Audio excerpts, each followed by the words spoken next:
Nous y sommes là en plein dedans, les mondiaux de cyclisme battent leur plein dans le monde sportif et bien évidemment on va essayer de comprendre les enjeux de ces mondiaux, déjà aussi vous les présenter cette compétition et les enjeux de cette saison, de ces mondiaux pour cette édition 2025. On en parle avec toi Baptiste ce matin dans Hors-jeu, on a hâte que tu nous éclaires sur tout ce sujet, bonjour.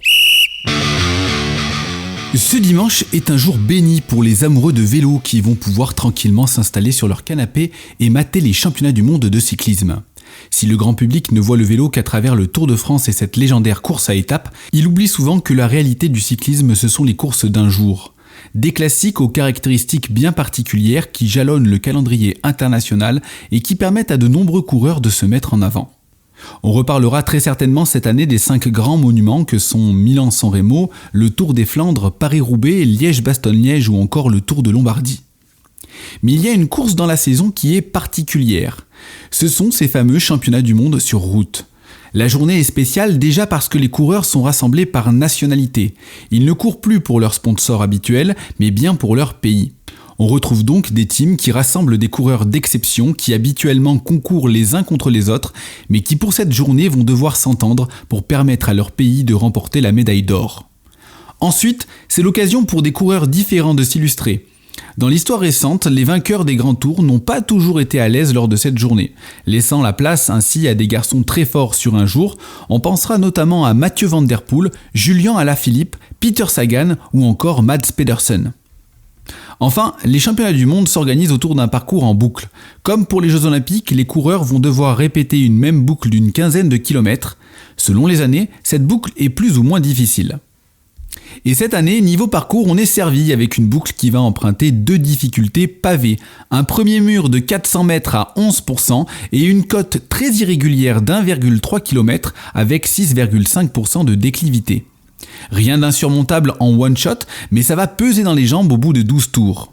Autrement dit, la répétition devrait écrémer le peloton au fil des passages sur la ligne d'arrivée et on devrait se retrouver avec les costauds habituels, les stars du peloton qui nous font rêver sur les classiques du mois d'avril et sur les étapes typées des grands tours.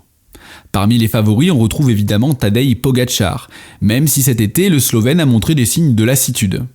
L'autre immense favori n'est autre que Remco Evenepoel, qui avait remporté avec brio et en solitaire la course en ligne des Jeux Olympiques à Paris. Derrière, la concurrence sera rude, et Illy, les frères Yates, Skelmose ou encore peut-être Carapaz seront en embuscade. A noter que Jonas Vingegaard a renoncé à la course, sachant pertinemment que ce n'est pas son terrain de prédilection. Et il faut préciser aussi que les Belges seront orphelins de Van Aert et les Néerlandais sans Van Der Poel. Les Français pourront peut-être briller par l'intermédiaire de Romain Grégoire, Kevin Vauquelin ou encore Valentin Madouas, mais ils ne sont clairement pas favoris cette année. Ah oui, j'oubliais, information majeure. Pour la première fois de l'histoire, les championnats du monde vont se dérouler sur le continent africain. Les coureurs vont arpenter les routes et les rues de Kigali, la capitale du Rwanda. Un choix fort de la part d'UCI qui veut développer le cyclisme à l'international. Mais ce n'est pas un choix sorti de nulle part. En effet, chaque année se déroule le Tour du Rwanda et chaque année c'est un franc succès populaire. Une raison supplémentaire d'être devant sa télé ce dimanche 28 septembre. Rendez-vous donc dimanche pour cette belle compétition. Merci beaucoup Baptiste pour cette belle chronique à retrouver en podcast sur happinessradio.fr et vos plateformes de streaming. Baptiste, on te retrouve la semaine prochaine pour une nouvelle chronique hors jeu.